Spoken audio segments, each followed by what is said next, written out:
Para darte a vos, Clara Anaí, esos abrazos tejidos y abrigados. El zapabón. Decir que es merecido es poquito, no hay palabras para describir a Chicha. María Victoria. Con nosotros los nietos era sumamente cálida. Yo no me puedo olvidar de los regalitos que nos traía también a nosotros. Eve de Bonafini. Para mí fue una hermana, una amiga, una compañera. No sé por qué la vida nos juntó, pero nos pusimos de acuerdo en muchas cosas. Juan Martín Ramos Padilla. Esa placa que vamos a descubrir con el nombre de Chicha Mariani no es algo decorativo, pero es la asunción de un compromiso de defender las causas populares. ¡Chicha Mariani! ¡Presente! ¡Chicha Mariani! ¡Presente! ¡Ahora! ¡Y siempre! ¡Ahora! ¡Y siempre! ¡Ahora! ¡Y siempre! Radio Caput. Hable bajo, pero hable, no se case. Esas cosas. Radiocaput.com. Estás conectado. Estás en Caput.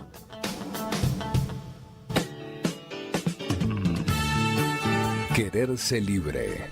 Un intento de humanizar la realidad. Quererse libre.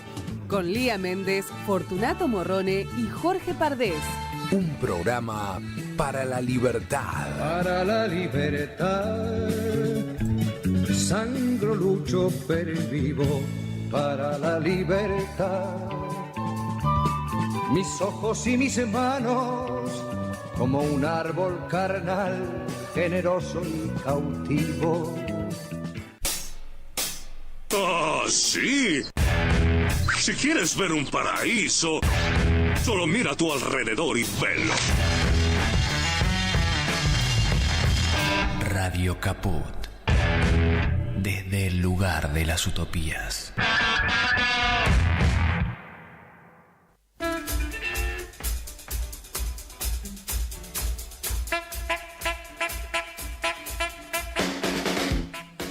Buenas tardes, oyentes de Radio Caput. Esto es Hasta que todo sea como lo soñamos. Mi nombre es Ricardo Capdevila. A la reflexión de hoy la voy a titular Guerra Cultural. Sí, guerra. Guerra. Lo que estamos viviendo es una guerra. No es una batalla cultural que pretende ganar el gobierno.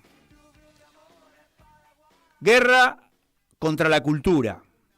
Guerra contra los vulnerables, contra la diversidad, contra la educación, contra la salud, contra la inversión en obra pública, a favor del endeudamiento interno y externo, a favor de la concentración económica, a favor de la fuga de divisas, a favor del desmantelamiento de controles, a favor del desmantelamiento del Estado y de las empresas.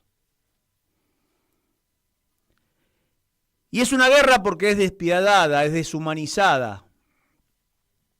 Es un reseteo social para el cual no tiene este gobierno la legitimidad para realizar. Pero con una oposición dividida, una violencia y represión de la protesta, esta guerra cultural destruye, produciendo un daño que demandará mucho tiempo reconstruir.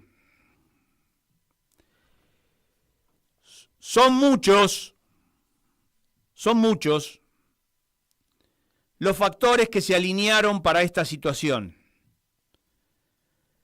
Pero desde 1955, en donde se pudo construir bases de una nación próspera, con industria, derechos y soberanía, con una constitución que la que fuga y el saqueo no tendrían lugar.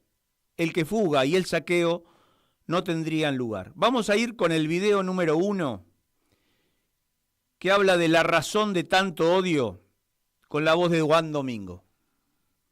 Deseo anunciar que desde hoy quedan suprimidos los actuales aranceles universitarios en forma que tal enseñanza sea absolutamente gratuita y al alcance de todos los jóvenes argentinos que anhelen instruirse para bien del país. Allí la universidad se llenó de hijos de obreros, donde antes estaba solamente admitido el oligarca, de manera que tanto el pobre como el rico podía ir. Era un crimen que estuviéramos seleccionando materia gris en círculos de 100.000 personas cuando lo podíamos seleccionar en 4 millones. Hoy nos encuentra esclavos de nuestra propia impotencia. A los ciudadanos que nos interesa el país, ya que a quienes les interesa su bolsillo, su cascada, su auto eléctrico Tesla o su offshore, quieren que todo continúe así, aunque tengan que entregar al pelado Esper o al implantado Adorni, y más adelante al propio Javier y su hermanita. Pero se aceleran los tiempos y el mafioso Poder Judicial está acomodando causas con la casta del Lago Escondido, familia Maíquez, y decretar el cierre de las más comprometidas. A los que saquen la sortija de impunes, pero la sortija no hay para todos. Pasarán, pero alguno quedará pegado. Y dependerá de quienes asuman el próximo gobierno, tengan el apoyo popular suficiente para hacer realmente justicia. Pero primero con la mafia del Poder Judicial y luego con todos los que no puedan demostrar su patrimonio, con una auditoría patrimonial de todos los funcionarios y legisladores desde 1955. Tendrán que demostrar por qué acrecentaron su patrimonio. Y no me vengan con blanqueos y todo eso porque serán juzgados. Deberán juzgarse como delitos económicos de lesa humanidad y por tanto sin prescripción, con el aditamento de traidores a la patria, como lo son. Robarle a la ciudadanía es ser un traidor.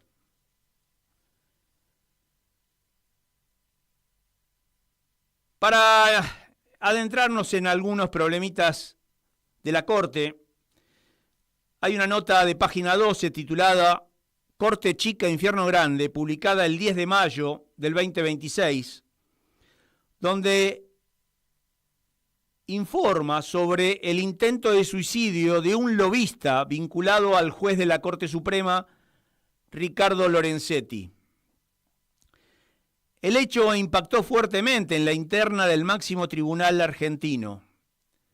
La mafia no perdona, pero pronto taparán el tema y quedará en el olvido. Habría que ver qué lo llevó a esta persona a intentar suicidarse.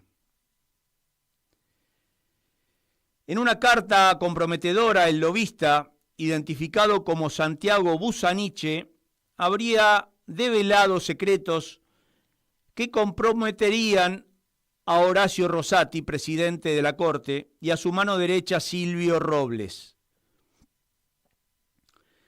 El informe sugiere un deterioro institucional generado por escándalos en el máximo tribunal. Escándalos que no hace falta saberlos ni enterarnos, pero me gustaría enterarme, porque realmente es una cueva de lobos y evidentemente hay que desmantelarla. El martes, en la multitudinaria marcha a favor del financiamiento universitario, y vamos con el video 2 para ver algunas imágenes, pidiendo el cumplimiento de la ley, votada con mayoría de las dos cámaras, en donde se escucha un discurso. Vamos con el video 2 de la imagen.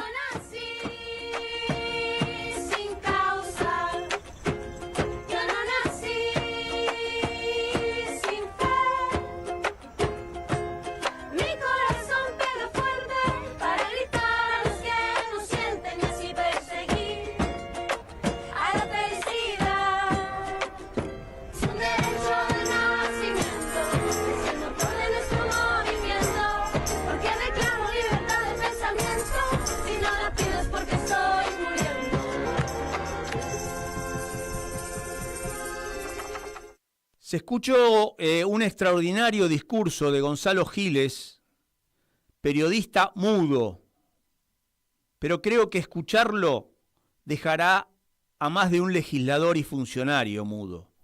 Vamos con el video de Gonzalo, el video número 3. Usted entra más fácil, pero no es un problema económico, es ideológico, porque plata hay.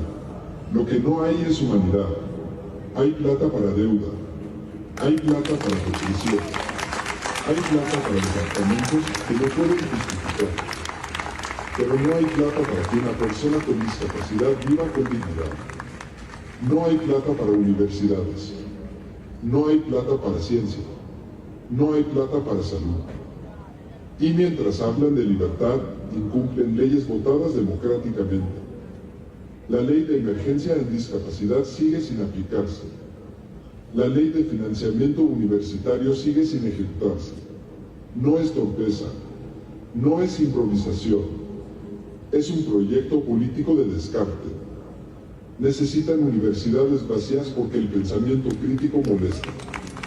Necesitan personas con discapacidad aisladas porque los derechos cuestan. Necesitan trabajadores cansados y precarizados porque el miedo disciplina.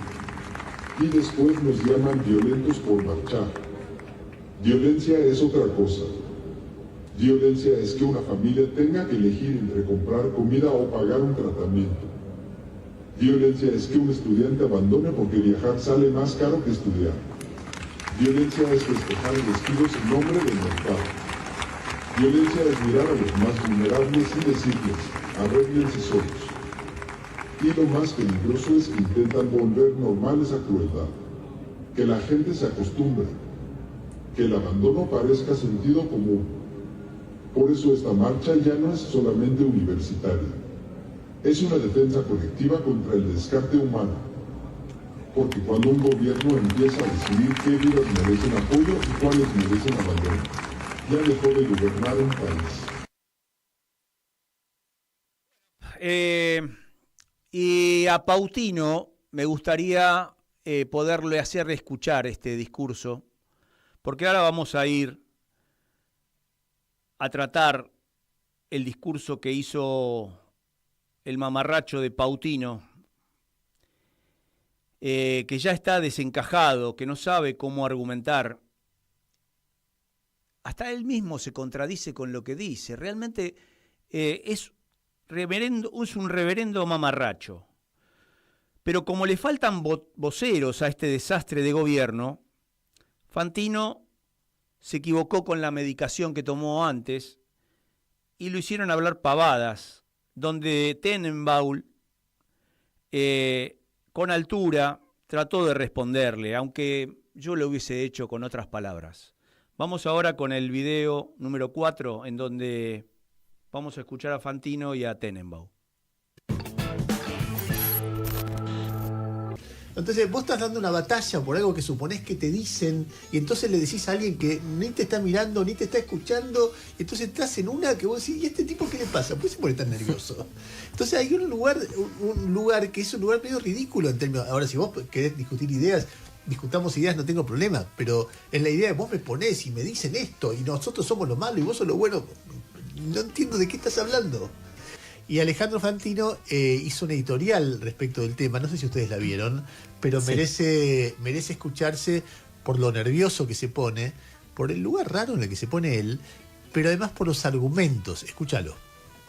Si ustedes quieren decirme que la universidad es para todos, primero hagamos un país grande donde realmente llegar a la universidad no sea fácil solamente para un pibito que vive en Córdoba y Mario Bravo, que sea fácil también para un pibe chaqueño de Pampa del Infierno o un pibito que vive en Totoras, Clason o Las Bandurrias, o que vive en Los Sembrados, provincia de Santa Fe, o que vive en Josefina, provincia de Santa Fe, o que vive en La Francia, provincia de Córdoba. ¿Cómo mierda van a estudiar? Se tienen que ir a Córdoba a estudiar.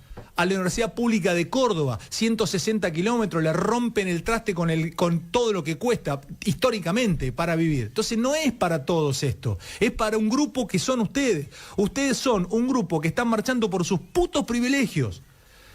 Y nos vienen a correr diciendo, no, porque no podemos más trabajar con la cura del cáncer. No, sigan estudiando la cura del cáncer. Yo quiero que estudien la cura del cáncer y pongan más, incluso más guita ahí. Pero no me vengan a correr con desfinancia. No, papá, no desfinancia, no. Vos la gastás en lo que se te canta la chota gastar, entonces nos venís a correr a nosotros con que nosotros somos los malos.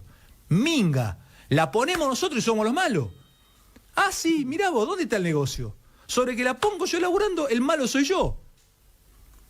El malo soy yo, no es el zurdo este que caga trompada a los pibes porque entra en una remera de color de La Libertad Avanza. El malo soy yo. ¿De verdad perversamente me invertís los roles? ¿De verdad me decís que yo soy el malo? Poniéndole históricamente. No, papá, no me vas a manipular. Porque tengo elementos psicoanalíticos para que no me manipules. Porque te como el hígado como Beowulf al monstruo. Vos sos el monstruo de la aldea y venís a hacerme creer que soy yo el monstruo de la aldea. Vos sos el monstruo de la aldea, haciéndome creer que yo soy el culpable. Acomodate, gastá la que tenés, hacete de acuerdo la guita que te entra, acomodate como todo argentino de bien se acomoda históricamente, no de ahora. Como todo argentino de bien se acomoda históricamente. Y no me corra porque la verdad no tenía para correrme. Voy a decir algo, después hablamos de contenido. Si yo veo ahí algo, es alguien que no tiene elementos psicoanalíticos para procesar una situación. Es decir, eso que él dice que tiene es exactamente eso, por lo menos en este punto, de lo que carece. Porque él es muy raro lo que hace, porque se pone en un lugar que nadie lo pone. Vos me venís a correr, nadie está hablando de vos. Vos me ponés en un lugar y yo soy el monstruo, y de verdad yo soy el monstruo, nadie te está diciendo nada. O sea, nadie te está mirando, salvo cuando decís estas cosas. Entonces vos estás dando una batalla por algo que suponés que te dicen, y entonces le decís a alguien que ni te está mirando, ni te está escuchando, y entonces estás en una que vos decís, ¿y a este tipo qué le pasa? ¿Por qué se pone tan nervioso? Entonces hay un lugar que es un lugar medio ridículo en términos. Ahora, si vos querés discutir ideas, discutamos ideas, no tengo problema, pero en la idea de vos me ponés y me dicen esto, y nosotros somos lo malo y vos sos lo bueno, no entiendo de qué estás hablando. Se ríe, ¿no? Con la guita mía. Con la guita mía, que la pongo siempre. ¿De qué estás hablando? Después, eso primero. Segundo, ayer en un momento María decía, hay algo de ignorancia, lo digo con todo respeto, no lo digo de manera peyorativa, yo la carrera no, es elogioso. Pero hay algo de ignorancia. Es decir, en principio, Noelia, por ejemplo, es de Banfield. Estudió. No, soy de Lomas. Es de Lomas, eso. Siempre lo mismo. No. Yami es de la zona más pobre de la Paternal y estudió en la universidad. Mi viejo era de la ciudad de Buenos Aires, se fue a La Plata, hijo de cerrajeros, y estudió en la universidad. Mi vieja era hija de una mujer que era cocinera y estudió en la universidad.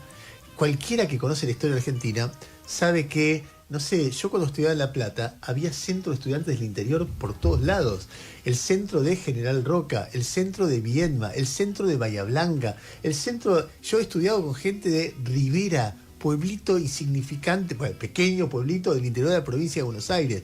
Norby Dorenstein, que por ahí está escuchando, no lo veo. He escuchado con gente, Gabriela Florela de Mercedes, provincia de Buenos Aires. O sea, claro, él fue a una universidad católica de grande y no conoce lo que es la universidad. Entonces dice esas pavadas de tipo, pero además, si el problema es la distancia, hay algo que dice todo el tiempo el mundo libertario: no necesitamos tantas universidades. ¿Sabés quién creó la universidad de Quilmes, de La Matanza, de 3 de febrero? Menem la creó. No es que vino en los zurdos comunistas. ¿Por qué?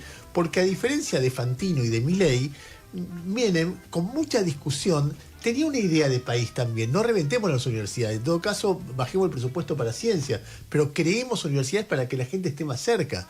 El argumento de Fantino es un argumento a favor de crear universidades cerquita de donde vive la gente. O sea, más universidades públicas y no menos. Pero Fantino, si querés hacer más universidades para que la gente esté más cerca, tenés que darle más presupuesto a las universidades. Si no, ¿con qué le vas a pagar a los profesores? La pregunta que tendrías que hacerte es ¿a quién hay que ajustar para cumplir primero con la ley que se votó 2 veces en el Congreso y además saber a quién tenés que ajustar? Le están recortando injustamente algo que por ley, Javier, tenés que pagar. Hay que ajustar, si hay que ajustar, hay que hacérselo con Galperín, no con la universidad ni con los jubilados. ¿Te crees que podés confundir a la gente con tu discurso retorcido? En otro orden de la guerra violenta que plantean, la Universidad Nacional de las Artes, a la locura del discurso de Fantino, le responde con creación artística. Y vamos con el video 5 de la Universidad Nacional de las Artes.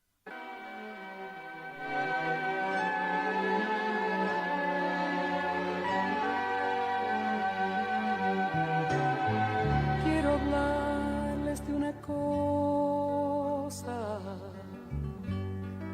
como sangre de esperanza que respire en nuestro pecho y se mece como el mar. Duerme siempre a nuestro lado y acaricia nuestras manos. Es pasión de libertades y joven como es mi amor.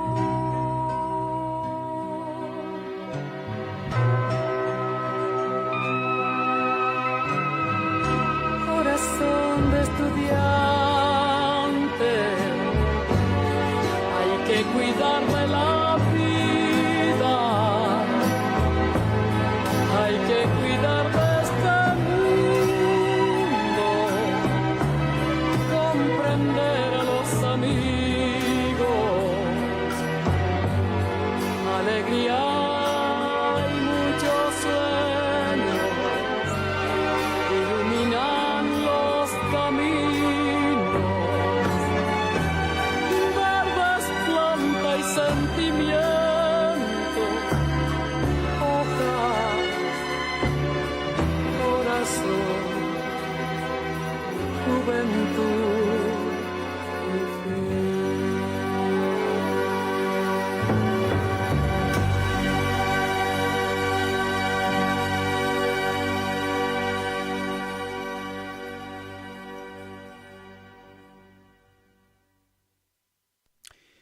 Bueno, también con el grupo de Artivismo, Justicia o Poder Judicial, tuvimos una intervención que no salió el video, pero que bueno, de alguna manera los sábados en la Casa de las Madres nos reunimos de 16 a 19 a ensayar y a reunirnos para hacer acciones de artivismo, de arte, con reclamos, con manifestaciones políticas también. En una radio colega de La Plata, Radio Trinchera, en su programa Será por las Malas, que se emite todas las mañanas, conducido por un amigazo periodista, Franco Carignano, estuvo la legisladora Odarda hablando de la oculta negociación y entrega de Javier a Joe Lewis y que se presentó una denuncia penal por ese hecho. Vamos a ver una parte del video de la nota, con el video número 6, en donde Odarda cuenta un poco los antecedentes del caso en su entrevista. Vamos con el video número 6. 10 de la mañana y vamos a meternos en otro tema que venimos analizando de cerca en estos últimos días y que tiene que ver con Lago Escondido y con una denuncia penal por el pacto entre Milei y Lewis por fraude a la soberanía. Esta denuncia que fue presentada, entre otros, por la legisladora rionegrina Magdalena Odarda, que ante la Procuración de Investigaciones Administrativas denuncia que se debe anular un acuerdo secreto que cerró la causa de Lago Escondido, beneficiando al magnate británico Joe Lewis. Estamos ya en comunicación con Magdalena Odarda, como decíamos, que está del otro lado para hablar con nosotros de este tema. Magdalena, ¿cómo estás? De este lado, Delfina, Malena y Franco. Buen día. Buenos días, ¿cómo están? Muy bien, gracias por tu tiempo.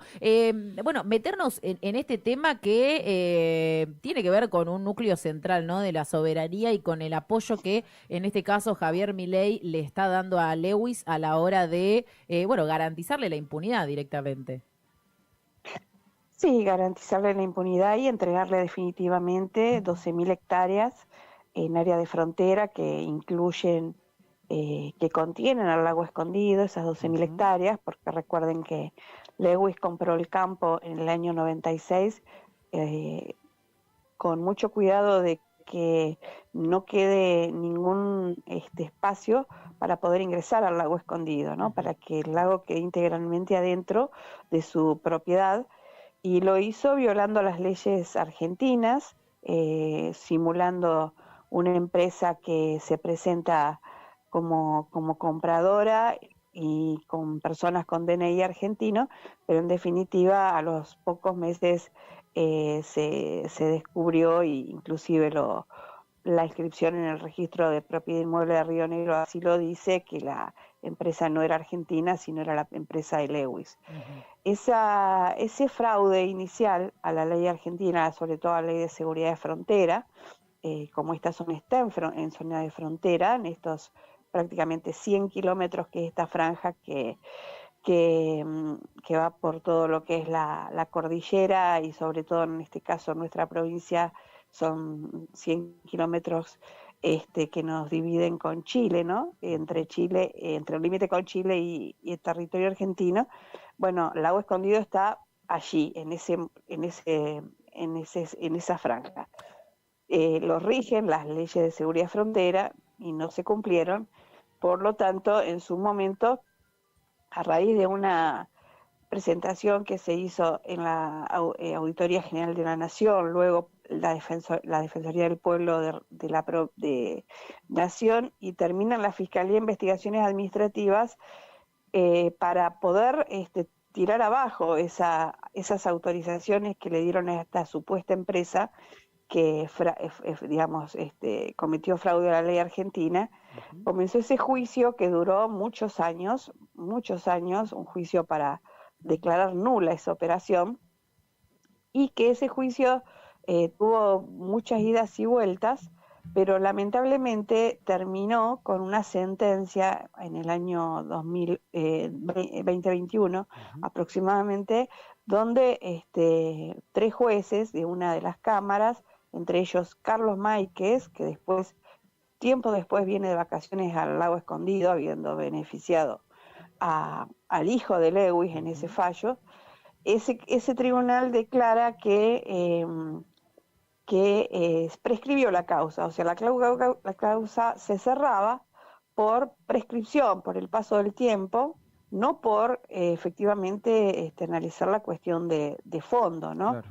Entonces, sucede que eso quedó allí con esa definición, hasta que el gobierno nacional en el año 2023 dice, no, si tenemos todos estos antecedentes, los delitos cometidos por los funcionarios públicos no prescriben, hay que presentar una acción de lesividad para recuperar esas tierras que fueron compradas indebidamente. Más allá si está prescripto la causa o no, la cuestión de fondo, la ilegitimidad de la compra de las tierras del Lago Escondido, se podía anular justamente esa operación con una acción de lesividad, que significa que el Estado reconoce que sus propios actos han lesionado el interés público, como en este caso, porque recuerden que mientras tanto nadie puede conocer el lago escondido en condiciones de seguridad.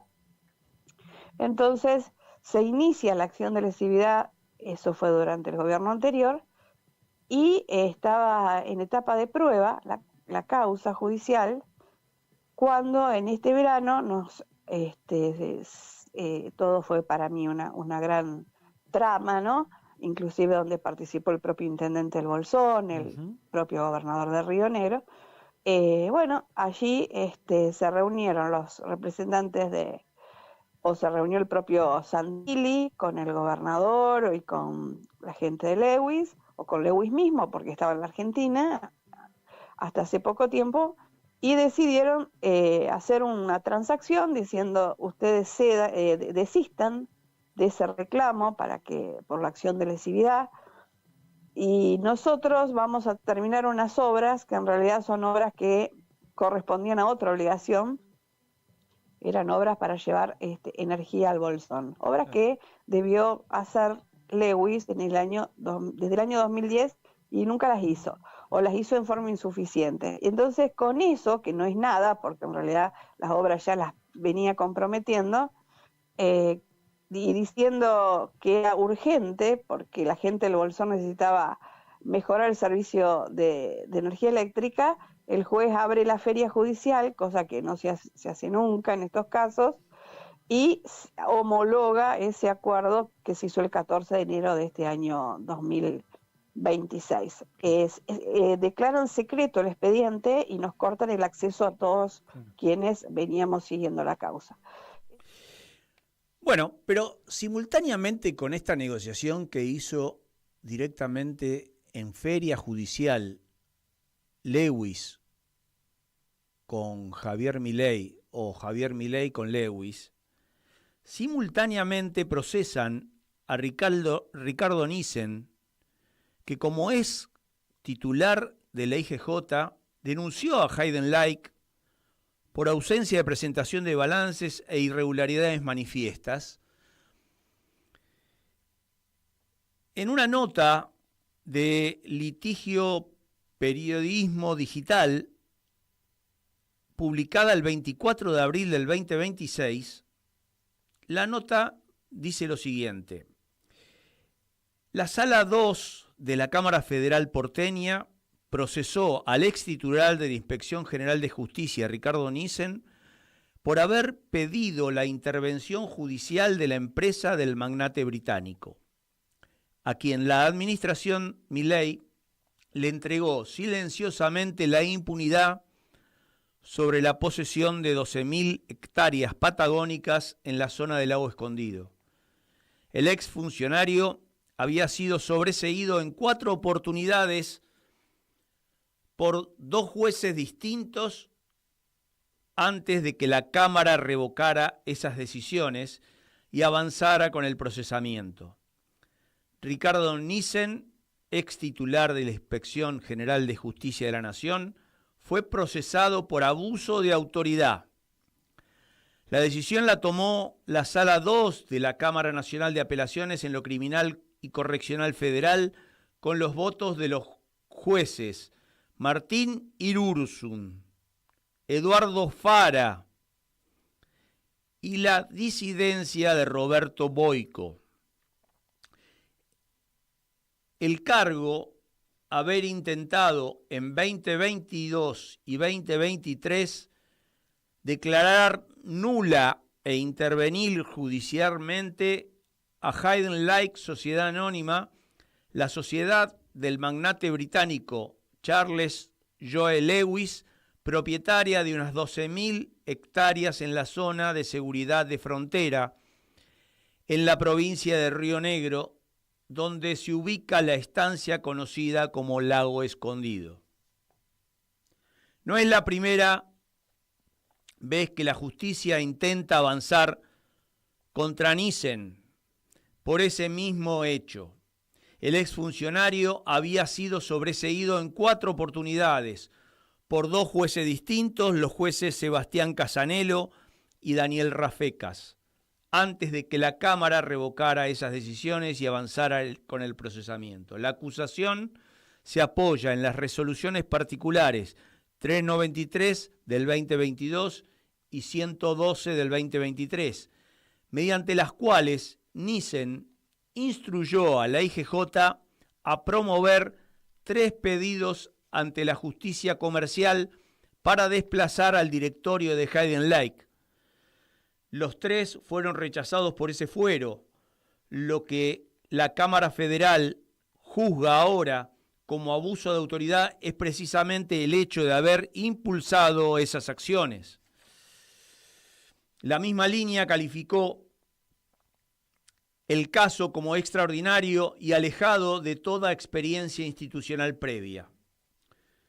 Lo que la mayoría del tribunal omitió en su fallo es que la IGJ había pedido la intervención judicial de Hidden Lake no por un único fundamento, sino por 4. La sociedad no tenía actividad empresaria real. Sus gastos de funcionamiento eran solventados por sociedades offshore del Caribe, nunca inscriptas en Argentina. Existía un ejército privado que impedía el acceso al lago público y sus instalaciones habían sido utilizadas para recepciones políticas, incluido el célebre viaje de octubre del 22, en el que jueces, fiscales y ejecutivos del Grupo Clarín fueron hospedados en la estancia con todos los gastos pagos, donde estuvo el actual ministro de Justicia y su papá, Carlos Maíquez, en ese evento en Lago Escondido. Las resoluciones de la IGJ también puntualizaban que Hidden Lake nunca construyó inmuebles ni llevó adelante un proyecto agropecuario. Lo único que hizo fue crear un complejo habitacional de enormes dimensiones para provecho exclusivo de su dueño. La justicia comercial desestimó los 3 planteos, argumentó, entre otras cosas, que las agresiones sufridas por visitantes a manos de un grupo privado a caballo contratado por Hidden Lake no justificaban ni siquiera la designación de un vedor judicial. El único integrante de la sala que no avaló el procedimiento fue Boico, quien en disidencia consideró que no había elementos suficientes para sostener el delito. Bueno, este es justamente el motivo por el cual la marcha al Lago Escondido se hace año a año para visibilizar esta imposibilidad de acceso. Y ya les anticipo a los muchachos de allá que nos esperan año a año montados en su caballo, que vamos a ir en febrero, en la primera quincena, en donde se cumplen 10 años de esas marchas, aunque sea un año electoral. Pero hablando de soberanía, la guerra cultural que plantea el gobierno se libra también en el río Paraná. A mediados de junio podrían adjudicarse los trabajos de dragado y balizamiento de la vía navegable troncal, anticipó el titular de la Agencia Nacional de Puertos y Vías Navegables, Iñaki Arrizegor, durante su visita a Rosario para participar del 20 Encuentro Argentino de Transporte Fluvial que se realizó hace unos días en la Bolsa de Comercio de Rosario.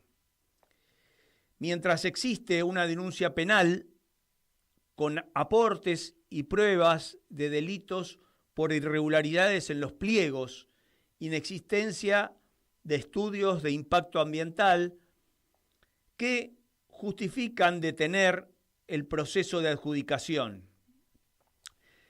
En Noticias Argentinas, una nota del 8 de mayo el diputado nacional de Unión por la Patria, Jorge Tayana, presentó un proyecto de resolución a través del cual reclamó la suspensión del proceso licitatorio de la vía navegable troncal, también mal denominada hidrovía, porque el río no es una hidrovía, por basarse en documentos apócrifos. Según denunció, los peritos informáticos señalaron que el informe supuestamente atribuido a la Conferencia de las Naciones Unidas sobre Comercio y Desarrollo, que el gobierno nacional presentó como aval respaldatorio, es apócrifo, es falso. Es un papel que presentó el gobierno falso. Esta nueva prueba se suma a las 3 denuncias penales que investiga la Procuración de Investigaciones Administrativas y al pedido de informes que presenté anteriormente en la Cámara de Diputados, indicó el ex canciller y ex ministro de Defensa, Tayana. Lo venimos señalando desde el principio, el proceso licitatorio de la vía navegable troncal está plagado de irregularidades y sospechas, y por eso pedimos su impugnación, concluyó. En paralelo al proyecto de resolución, Tayana firmó una solicitada junto a un grupo de intelectuales y personalidades de la política y de la cultura con el propósito de detener todos los procesos licitatorios del Paraná para evitar que el efecto de los delitos denunciados se consuman en perjuicio de los productores y consumidores argentinos. Esta iniciativa lleva también las firmas de Eduardo Barcesat, Carlos Delfrade, José María Lojo, Pepe Lojo,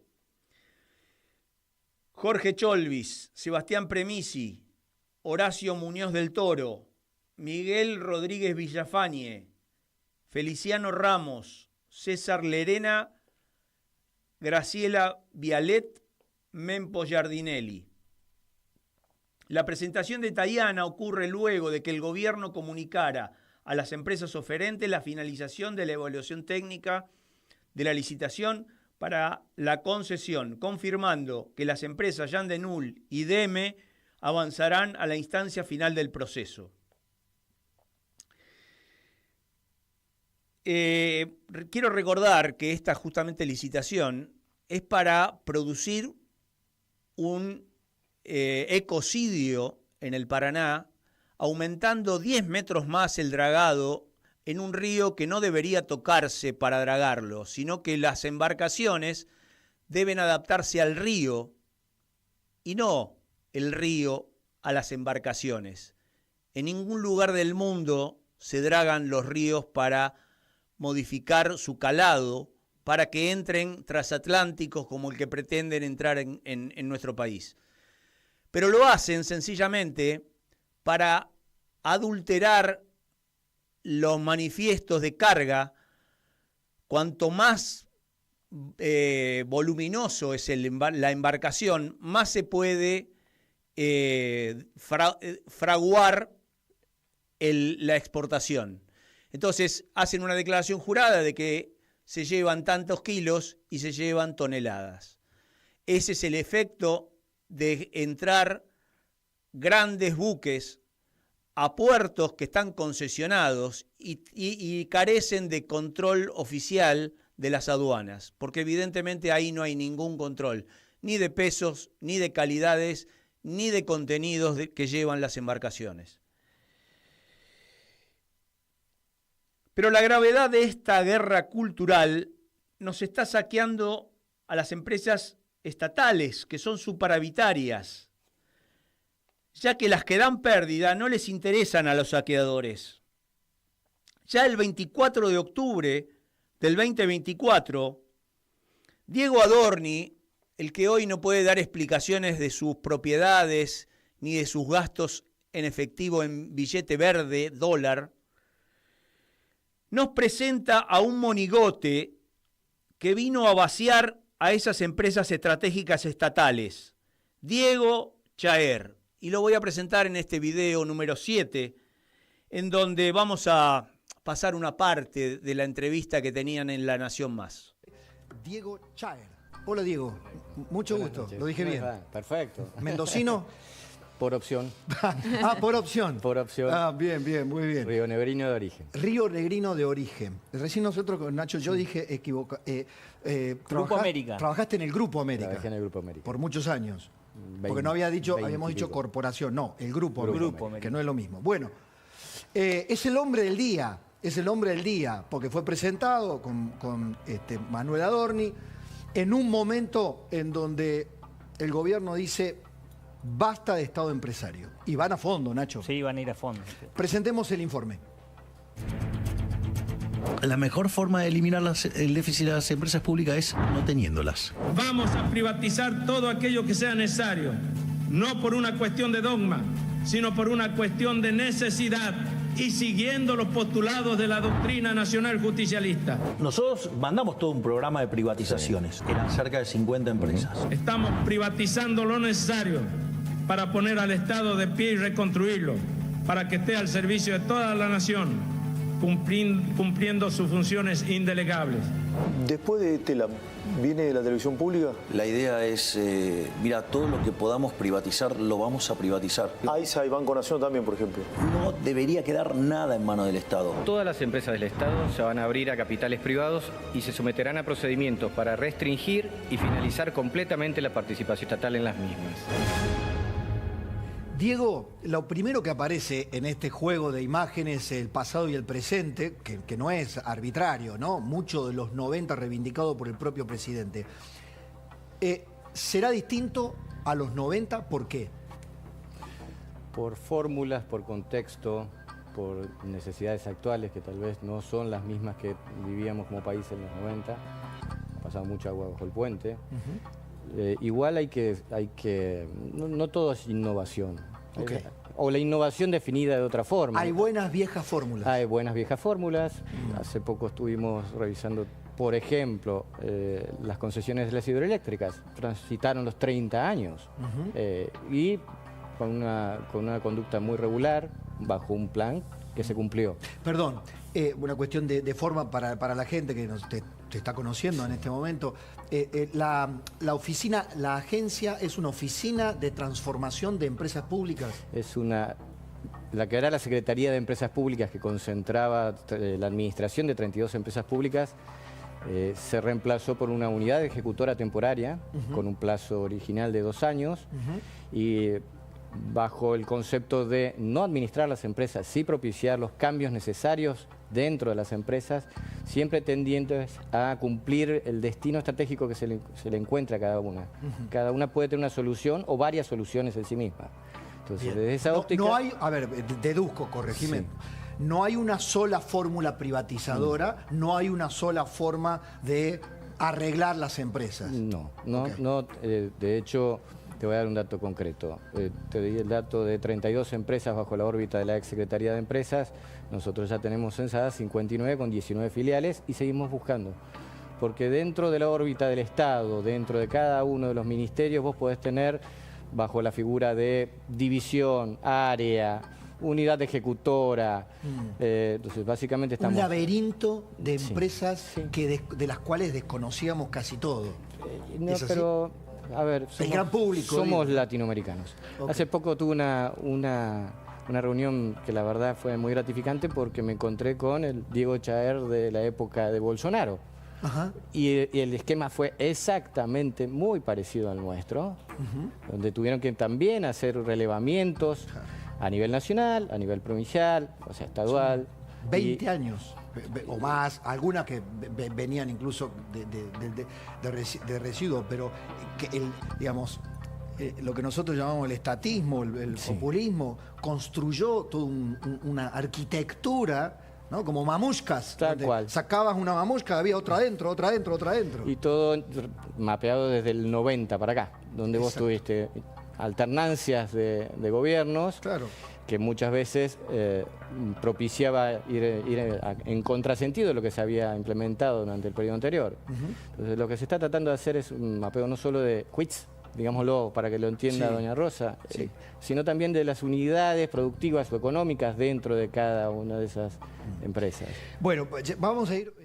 Bueno, y aunque ya la privatizaron a una empresa yanqui, IMSA,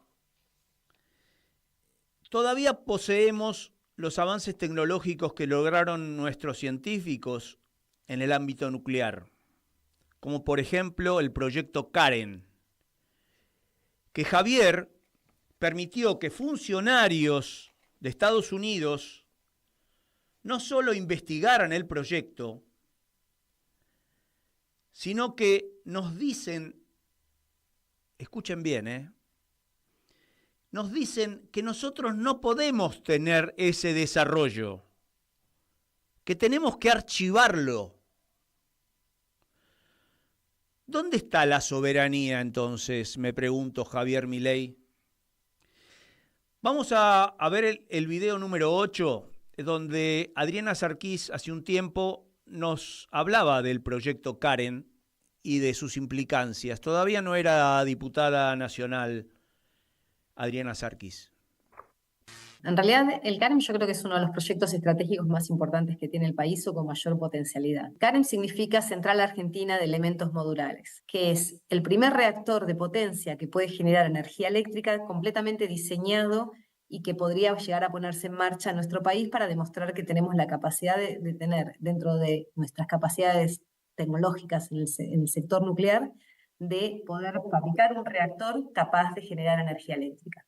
¿Por qué menciono esto? Porque, bueno, ya conocemos que INVAP es un buen exportador ya de reactores nucleares, pero esos reactores son lo que se llaman reactores de investigación o multipropósito. Nuestras centrales nucleares, las que generan energía eléctrica, como Atucha 1, Atucha 2 y Embalse, las tres son de tecnologías que vinieron de algún otro lado, en particular de Alemania en su momento. Por eso fue tan difícil volver a poner en marcha Atucha 2 cuando había quedado abandonada por quien habían sido sus dueños o sus generadores de la tecnología. El conocimiento que se fue generando en la Argentina permitió volver a poner Atucha 2 en marcha después de que el proyecto había quedado parado. ¿Qué es el CAREM? El CAREM es, dentro de las centrales nucleares, aquella que se puede hacer con pequeños módulos. O sea, en lugar de hacer una gran central nuclear, uno puede pensar en una central más pequeña que se pueda adaptar a diferentes necesidades, a lugares aislados, a la generación de energía para lugares remotos, pero también para algún propósito particular de una industria, para desalinizar el agua, por ejemplo, o incluso para la generación de hidrógeno. El gran problema que tiene la industria nuclear también con las grandes centrales es que financiar una gran central nuclear es muy costoso y muy difícil para países que no tienen la capacidad justamente financiera de poder generar una gran central de entrada. Entonces, uno puede ir haciendo pequeños módulos y esos módulos se van agregando y uno con lo que va ganando en la energía eléctrica de unos va generando los siguientes. Para la Argentina, el CAREM también representa la oportunidad de desarrollar tecnológicamente toda una serie de industrias que tienen que ver con todos los componentes que están asociados a ese proyecto. A desarrollar lo que se llama toda la cadena de valor, ¿no? Con componentes calificados, con personal calificado, con, digamos, un trabajo de calidad. Y además de eso, si tenemos todavía la oportunidad, que ya cada vez la vemos más lejos, somos competidores a nivel internacional de ser calificados como uno de los más avanzados de estos proyectos de reactores modulares. Justamente somos parte de este club selecto de países que puede sentarse a la mesa a negociar muchas cosas, como importación y exportación de productos que están calificados dentro del área nuclear, como acero de cierta calidad, etcétera, gracias a que tenemos tecnología nuclear. Y en todos los países esos siempre fue el Estado el que invirtió y protegió este tipo de industrias. No conozco ningún país en el cual no haya sido la inversión estatal inicial la que haya dado lugar a los grandes desarrollos. Incluso, digamos, Alemania en su comienzo, que como comenté antes, nuestras centrales nucleares son alemanas, pero bueno, después hubo una movida antinuclear que, digamos, fue un error, porque en este momento Alemania está emitiendo una cantidad de gases de efecto invernadero y poniendo en marcha nuevamente centrales de carbón, ponen problema de que tener que importar energía de Francia, que, digamos, es nuclear. Bueno, obviamente Francia es uno de los países nucleares por excelencia, Estados Unidos, Rusia, China y India, todos estos países que tienen estas grandes capacidades, bueno, Japón, por supuesto, también no me quiero olvidar, Inglaterra, digamos, todos ellos han tenido, digamos, un fuerte control del Estado, ¿no? Digamos, y ese fuerte control del Estado puede estar dado por la Autoridad Regulatoria Nuclear, que nosotros tenemos una separada de la Comisión desde los 90, como, digamos, siguiendo las normativas del Organismo Internacional de Energía Atómica, tratando de ser muy serios en esto, y, digamos, pero en algunos de ellos después se ha desarrollado una industria privada, pero muy pocos, como digamos, en Estados Unidos. Sin embargo, digamos, la potestad de poder regular, digamos, este área es fundamental, ya sea por una cuestión de seguridad como de safety and security, ambas cosas. ¿Qué quiero decir esto? Uso las palabras en inglés porque para nosotros se traducen las dos como seguridad. Una tiene que ver con la seguridad como la pensamos en cuanto a sentirnos seguros de que no haya un accidente, de no tener problemas de radiación, de no tener problemas de salud o ambientales relacionados con esto. Pero otro tiene que ver con el tema de la infiltración de conocimiento y conocimiento crítico y estratégico. Y eso es algo que se cuida y se cuida muy bien. Los laboratorios nacionales de Estados Unidos de investigación cuidan muy bien y castigan mucho a que haya extranjeros trabajando en estos temas críticos. Lo conozco muy bien porque yo he trabajado en los Alamos National Laboratory en Estados Unidos y conozco casos en los cuales se ha perseguido a gente que ha revelado secretos de la industria nuclear. Y no solo eso, sino que no se le permite el acceso a aquellos que no estén nacionalizados. ¿Por qué es esto? Bueno, porque hay ciertas situaciones de lo que se llama, digamos, justamente la security, ¿no? La safety, digamos, ¿no? Esta seguridad que tiene que ver con el secreto, con la garantizar la potestad sobre esas tecnologías, que evidentemente es importante, ¿no? Es como el desarrollo y la innovación como algo abierto que tiene que regular la economía y todo eso, cuando en realidad los países centralizados lo que hacen es hacer sus desarrollos y subir la escalera, como dicen algunos, y después una vez que están arriba tiran la escalera para que nadie más pueda seguir. Bueno, y para terminar, el próximo año, esta guerra cultural, esta guerra despiadada que plantea este gobierno distópico, se trasladará a las urnas y propongo que tendremos que tener al menos un fiscal de mesa opositor a este proyecto de Milei, Bullrich, Macri, Hedel y toda otra caterva de mercenarios. Por cada mesa debemos tener un fiscal opositor que reciba los votos de todo el país. Tenemos que trabajar para conseguir fiscales. Y de ser posible, lograr que el cómputo de votos no lo haga ninguna empresa privada, sino que lo hagan las universidades, dándole, por ejemplo, los fondos que cotizan, como la empresa Indra, que nos viene haciendo los cómputos de todas las elecciones con antecedentes de fraude en todo el mundo. Bueno, y para terminar, agradecemos a esta querida Radio Caput que nos permite expresarnos. Saludamos al director que ayer cumplió años, a Tatiana Ibarra, Jorge Pardés, Ignacio Sábeto, pero en especial al operador de los controles, Martín Loza. Será hasta el próximo viernes y nos vamos con un videíto que les voy a dejar para que pensemos un poquito, reflexionemos este fin de semana. Milei se va. Milei se va, pero nos deja una lengua enferma.